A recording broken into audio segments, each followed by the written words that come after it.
Very dry here, very grippy. They repaved a lot of this, right?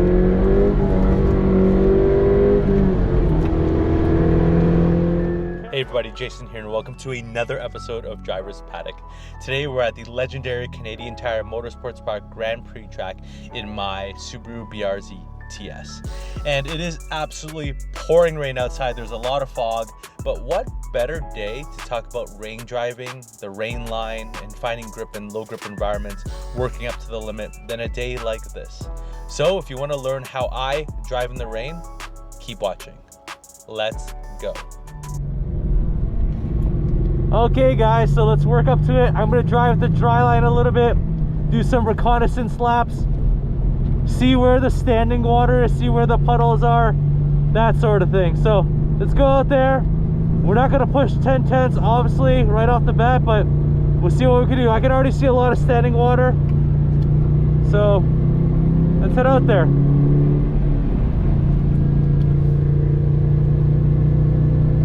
Right, just really looking way ahead, way ahead. I know there's already going to be some water at the bottom of 2. Like that apex is pretty wet. All right, there's standing water there, some water here. We'll probably want to stay more in the middle here.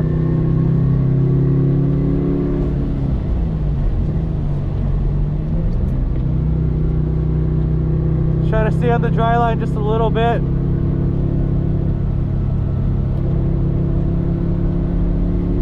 Looking for where the water is. Yeah, a lot of water on the exit there.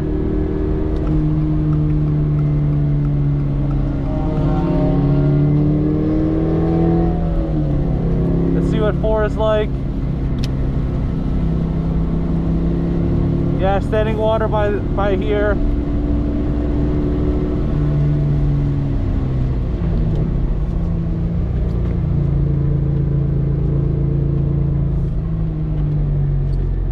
Through the corner.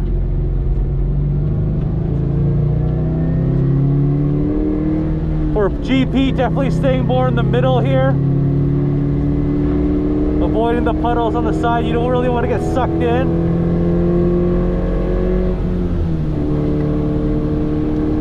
Just a nice little reconnaissance lap. Rain's coming down pretty damn hard. This corner, you got to be careful. You got to make sure your wheel is straight. There's a lot of hydroplaning that can happen here. Slowly make your way back over to the left.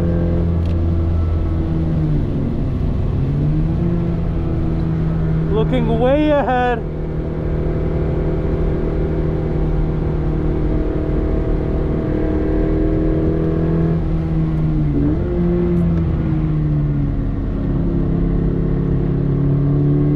A little bit of traffic here. I'm going to try to establish some threshold braking.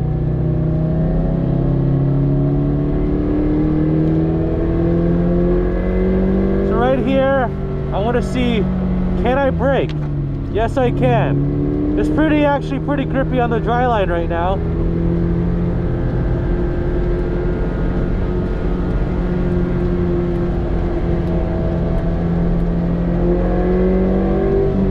Let's see if we can get a pass on these guys.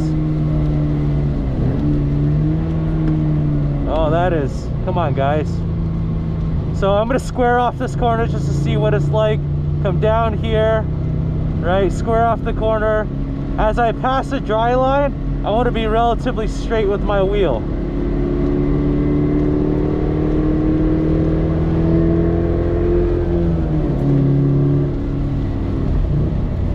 Let's take a little bit of a wet line through here. So here, coming towards the outside. As I cross back the dry line, I want to be relatively straight with my wheel. Or at least you want your front wheels and your back wheels to cross together.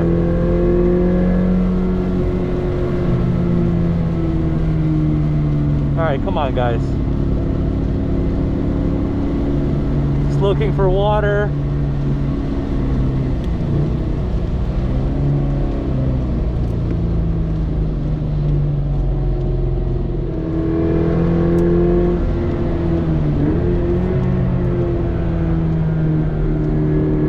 Very dry here, very grippy. They repaved a lot of this, right?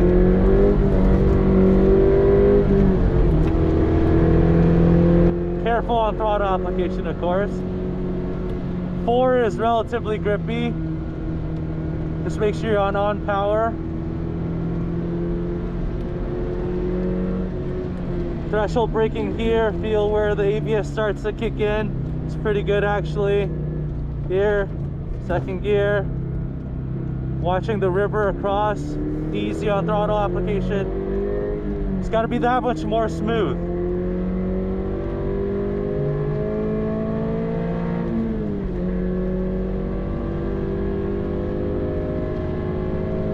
Okay guys, so let's work up to it here.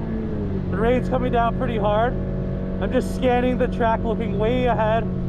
Turn 7, you got to make sure your wheel is completely straight. This is where a lot of people hydroplane, right?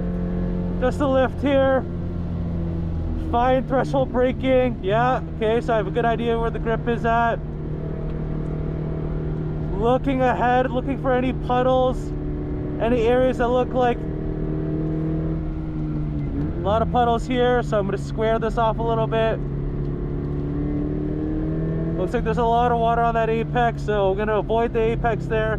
Looking out for my exit. This guy's giving me the pass, which is great, thank you. Let's work up the threshold braking here. So hard on the brakes, okay, I have a good idea where it is. Squaring off this corner. Just being careful when I cross back over the dry line. I want my front and rear wheels to cross back over together. Good.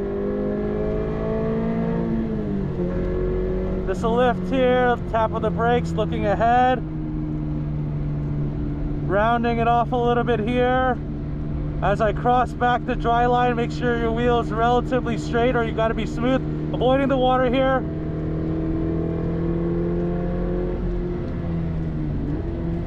Taking a little bit of the outside here, cross there, come in, square off the corner, across the dry line, relatively smooth and straight on the power.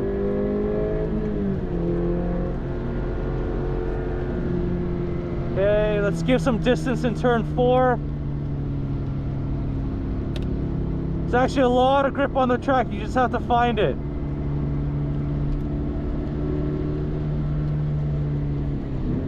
More water on the inside there.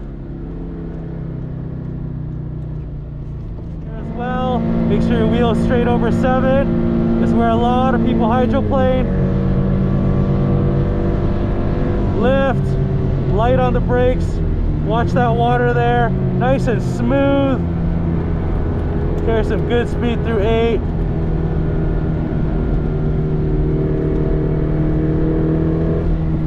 A lot of water here. I'm going to miss the apex because there's water there. Round it off a bit. Light on the brakes. Watch the apex. A lot of water. And a good exit. Standing water there. Let's avoid it.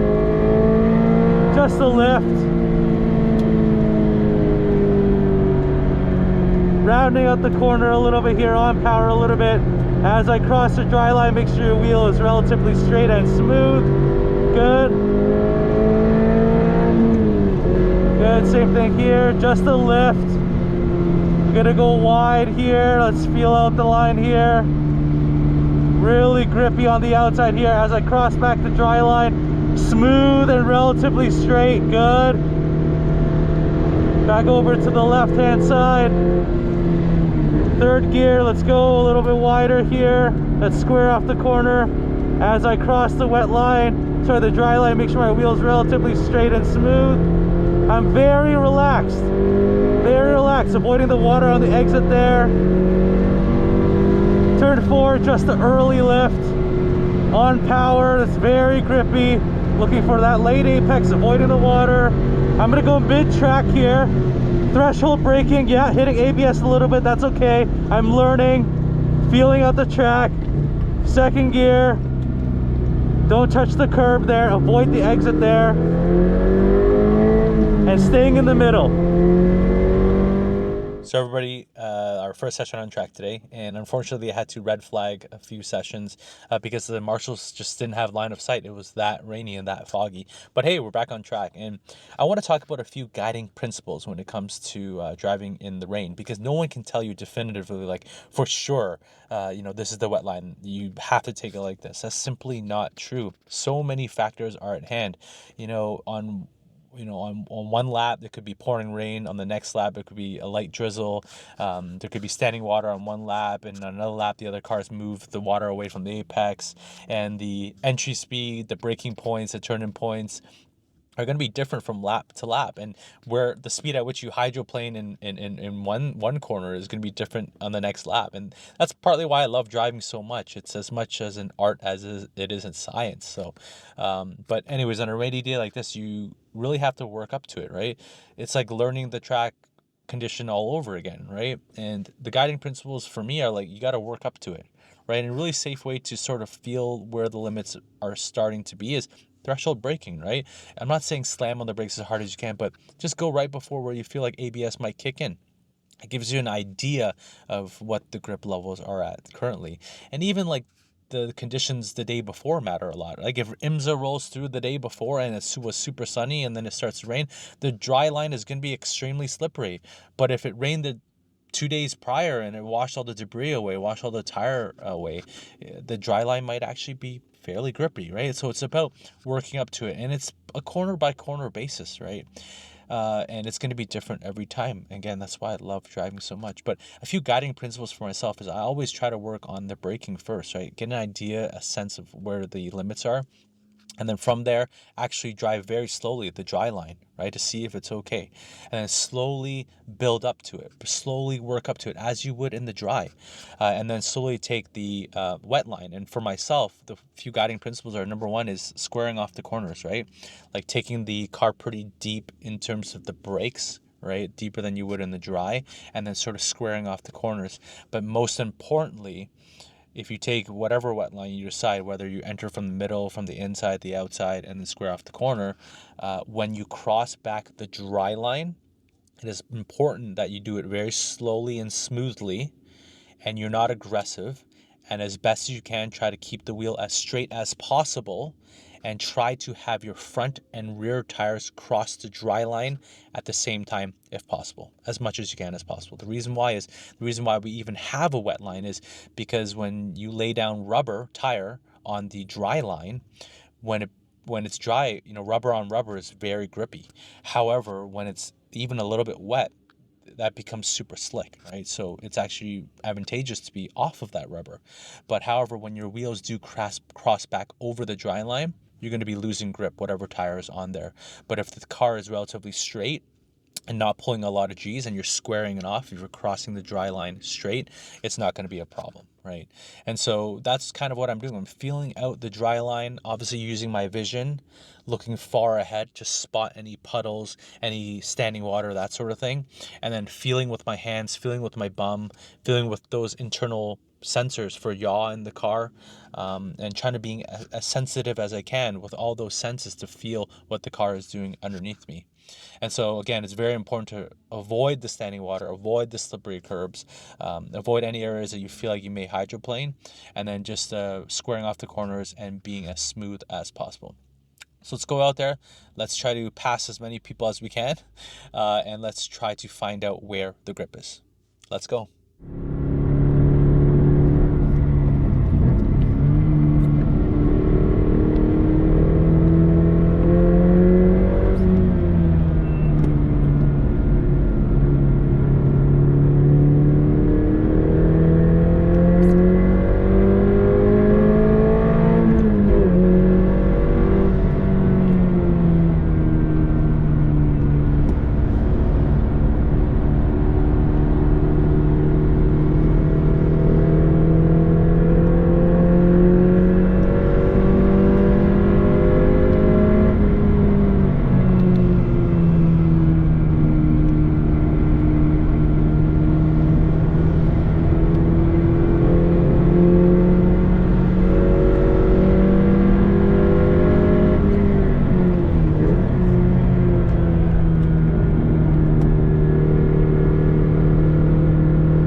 So everybody, as quickly as the rain came, it is now gone. So I'm not going to be getting any more wet laps.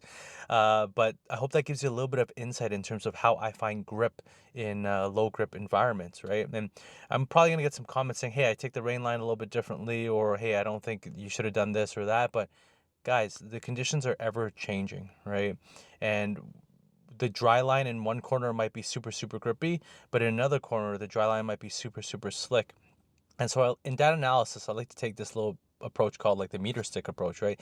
Basically, I like to take a look at lateral G, for example. If there is a few corners that are, very similar that I'm pulling, and if I know the tire can pull, let's say, for example, 1G of lateral load, and, in another corner, I'm pulling 1.1, 1.2, maybe another corner I'm pulling, 0.6, 0.7, maybe that's a corner that I can take a look at. Potentially there's some time to be found. And in the same way, in my own mind, I know roughly relative, to one another, how each corner should feel. And so if I can really go fast and say turn 1, and then turn 2, I take the dry line and like I feel like it's really, really slow, or the car is really sliding or uneasy at, at a level that I think is below what turn 1 was, then I know probably I should try a different line. Maybe go on the outside like I did, square off the corners, or take the inside line, cross the dry line earlier, cross the dry line later. It's an art as much as it is a science. I've said that many times. But my point is, you got to work up to it. You got to try different things.